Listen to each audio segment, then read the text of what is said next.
Herkese merhaba arkadaşlar. Yeni bir videoya da hepiniz hoş geldiniz.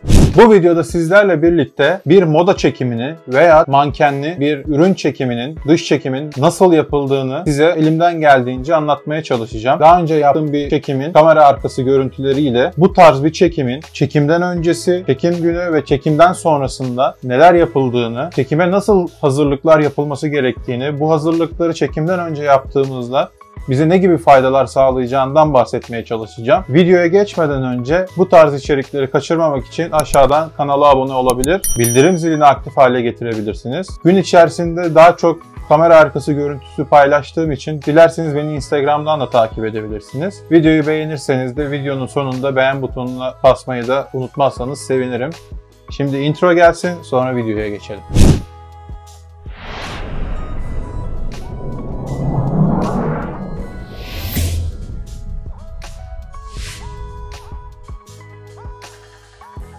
Evet arkadaşlar, bu tarz moda veya mankenli ürün çekiminin nasıl yapıldığına şuradan başlarız. İlk önce müşteri size bu şekilde bir taleple geldiğinde ilk önce müşterinin ne tarz bir içerik, nasıl fotoğraflar istediğini gerçekten iyi anlamamız gerekiyor. Bunun için müşterinizle detaylı bir toplantı yapmanız gerekmekte. Bu toplantıda hangi ürünlerin çekileceğini, modaysa ne tarz kıyafetler çekileceği, örnek veriyorum yaz sezonu için mi bir çekim yapılacak, kış sezonu için mi bir çekim yapılacak, bunları ilk önce müşterinizden detaylı bir şekilde öğrenmeniz gerekiyor. Ürün çekimi ise ne tarz ürünler çekilecek, ürün grubu nedir? Bunları ilk önce bir tamamıyla müşterinizle check etmeniz gerekiyor. Ondan sonra müşterinizle yaptığınız bu toplantıda bir diğer konu ise müşteri bu çekimi ne tarz bir mekanda istiyor. Örnek veriyorum, doğada, hani bir ormanlık alanda vesaire mi, yoksa bir alışveriş merkezinde mi veya bir harabe yıkık dökük bir binada mı? Ne tarz bir çekim istiyor? Moda çekimi olsun, ürün çekimi olsun, bunları da müşterinizle konuşmanız gerekiyor ve nasıl bir manken istiyor veya kaç tane manken istiyor? Örnek veriyorum, bir kadın manken yeterli diyebilir veya moda çekimi ise erkek kadın kıyafetleri çekilecektir.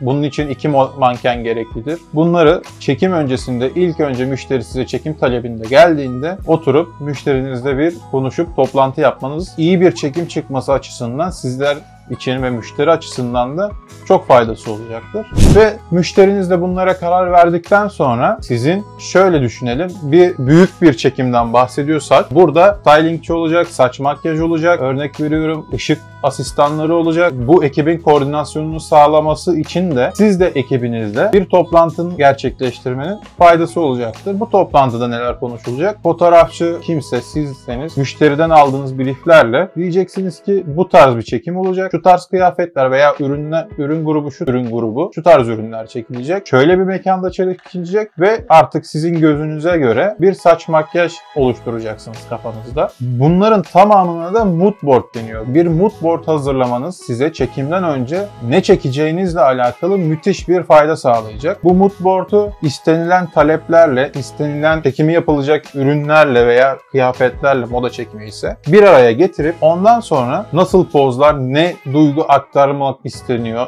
izleyiciye, ne tarz bir çekim olacak, bunları kafanızda ve ekibinizle oturup bir mood board hazırlarsanız sizler için faydası olacaktır. Ondan sonra müşterinizle konuştunuz. Siz kafanızda çekimlerle alakalı bir mood board hazırladınız ve bu mood board'a özel uyabilecek mekan araştırmasına geliyor sıra. Eğer büyük bir ekiple çalışmıyorsanız bunu da siz yapmak durumundasınız. Mekanları ilk önce bir araştırıyorsunuz. Hangisi sizin müşterinizin istediğine daha uygun, hangisi sizin hem müşterinize daha uygun ve sizin anlatmak istediğiniz, çekmek istediğiniz fotoğraflara daha uygun bir mekan. Genel bir mekan araştırması yaptıktan sonra gidip hangi mekanlarda çekim yapacaksanız mutlaka izin konusunu halletmeniz gerekiyor arkadaşlar. Yoksa direkt mekana gidip çekime başladığınız anda gelip hayırdır abi ne yapıyorsunuz burada diyebilirler ve mağdur olursunuz. O yüzden çekimden önce mutlaka mekanların izin konuları herhangi bir pürüz kalmaması adına hallolmuş olması sizler için daha iyi bir durum olacaktır. Bunların hepsini yaptıktan sonra çekim gününe geliyoruz. Her şey belli. Çekim yapılacak mekan belli, ürünler belli veya kıyafetler belli, mankenler seçildi. Ondan sonra mekan izinleri halloldu.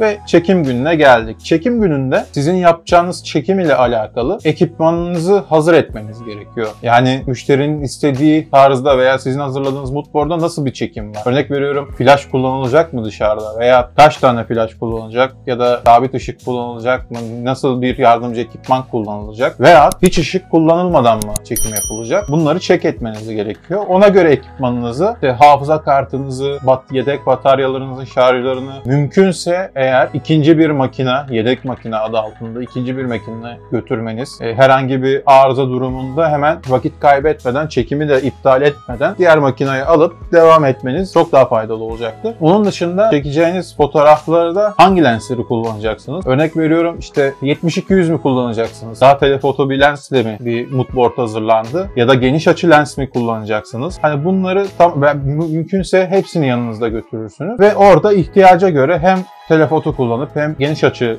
fotoğraflar çekersiniz. Şöyle söyleyeyim, ben daha önce yaptığım çekimde 2 makine ve 24-70 lens vardı. Tek lens kullandık. Benim burada yapmak istediğim, daha önce mekanı araştırdım. Mekan belirlendikten sonra ben mekanda nasıl bir çekim yapılabilir? Yani nereleri kullanabiliriz doku olarak? Bunları araştırdım ve benim kullanacağım lens 24-70'ti. Çünkü hem ürünü çekip hem oradaki güzel arka plan oluşturacak duvarlar vesaire vardı. O yüzden ben 24-70 objektif kullanmayı tercih ettim. Işık olarak hiçbir şey kullanmadım. Şansımıza diyelim, bulutlu bir havaydı. Çok dik bir ışık olmayacaktı. Biliyorsunuz bulut aslında bir doğal difüzördür güneşin önüne geçen ve oldukça güzel kareler verdi bize. Eğer güneş olsaydı da sadece bir difüzör, reflektör götürecektik yanımızda. Ama gerek kalmadı çünkü hava bulutluydu. Benim oradaki faydam kendimce şu oldu. Çekime gitmeden önce mekanı nerede ne yapabiliriz diye bir bakmam oldu. Çünkü dediğim gibi orada farklı duvarlar vesaire vardı. Bunlar aklımda, şunlar şöyle kare, burada böyle bir poz çekilebilir diye düşünüp gitmiştim. Siz de böyle yaparsanız çekimde şuraya gezeyim, acaba buradan ne çıkar diye düşünmeden direkt burada şunu çekeceğiz, burada bunu çekeceğiz deyip daha planlı bir çekim yapmış olursunuz ve her şeyi planladığınız için de daha öncesinde kafanızda temiz bir çekim olur işin açığı. Ben de bu şekilde yaptım ve sadece bir body bir lens kullandım. O da 24-70'ti. Çekim gününde ise sizlerin de yapması gereken bunlar olacaktır. Ondan sonra çekimi mümkün olduğunca detaylandırarak, eğer ürün sayısı veya kıyafet sayısı azsa mümkün olduğunca daha farklı mekanlarda ya da arka planlarda, daha farklı pozlarda mümkün olduğunca detaylandırmanız sizler için daha iyi olacaktır. Çünkü bir ürünü diyeyim, bir arka planda çektik ve bitti. Ama siz orada hani ürün azdı diyelim ürün sayısı olarak. Siz o ürünü hem orada hem burada hem farklı mekanlarda çektiğinizde bir ürün üzerinde daha farklı kareler elde etmiş olacaksınız. Ondan sonra diyelim ki çekimi bu şekilde biz bitirdik. Ben kendi yaptığım tarzı sizden bahsedeyim. Ürün veya mankenli ya da moda çekimi bitti. Geldik.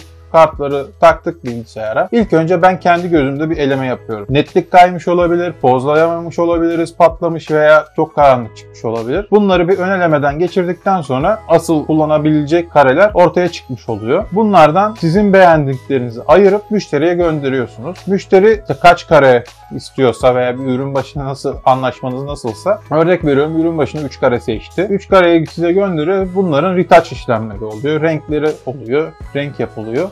Ondan sonra tekrar gönderiliyor. Eğer varsa revizeler tekrar geliyor. Revize yaptıktan sonra iş bitmiş oluyor. Burada bir moda çekimi olsun, dediğim gibi bir mankenli dışarıda yapılacak bir çekim olsun. Aynı şeyler aslında stüdyo çekimi için de geçerli ama dış çekimde değişkenler çok fazla olduğu için bunları daha fazla detaylandırarak bir plan yapmak her zaman için daha iyidir. Orada oluşabilecek olumsuzluklara en başında planladığınız için baştan hani ikinci plan olarak ne yapabiliriz, şu olur, bu olur diye kafanızda bir plan olmuş olur. Bu yüzden müşteri size çekim talebinde geldiğinde, özetlemek gerekirse, ilk önce müşterinin ne istediğini iyice anlamamız gerekiyor. Ondan sonra varsa ekibiniz, yoksa kendi başınıza bir moodboard hazırlamak gerekiyor ve buna uygun mekan belirlemek. Mekanı belirledikten sonra mekan izinlerini halletmek gerekiyor. Mekan izinleri halloldu, her şey hazır. Çekimden bir gün önce veya bir iki gün önce gidip mekanda bir keşif yapmanız gerekiyor. Şurada şu olabilir, burada bu olabilir, ışık nereden nasıl vuruyor veya işte Bu tabii ekstra bir ışık kullanmayacaksak, sadece gün ışığı kullanacaksak bunlara bakmak gerekiyor. Ve onun da bir planını çıkardıktan sonra çekim günü ekipmanlarımızı planladığımız çekime göre hazırlayıp çekime başlıyoruz. İstediğimiz kareleri, istenilen kareleri veya hoşumuza giden kareleri çekiyoruz. Çekimden sonra Photoshop, retouch işlemleri bittikten sonra işimiz bitiyor. Evet, yani bir moda çekimi veya mankenli ürün çekimi ben bu şekilde yapıyorum ve sizlere de nasıl olabileceği ile alakalı bir video çekmek istedim. Umarım bu video size faydalı olmuştur. Umarım beğenmişsinizdir. Eğer bu tarz içeriklerin devamına gelmesini istiyorsanız abone olmayı mutlaka unutmayın. Bildirim zilini de aktif hale getirirseniz yeni videolardan haberdar olmuş olursunuz. Bir sonraki videoda görüşmek üzere. Kendinize iyi bakın.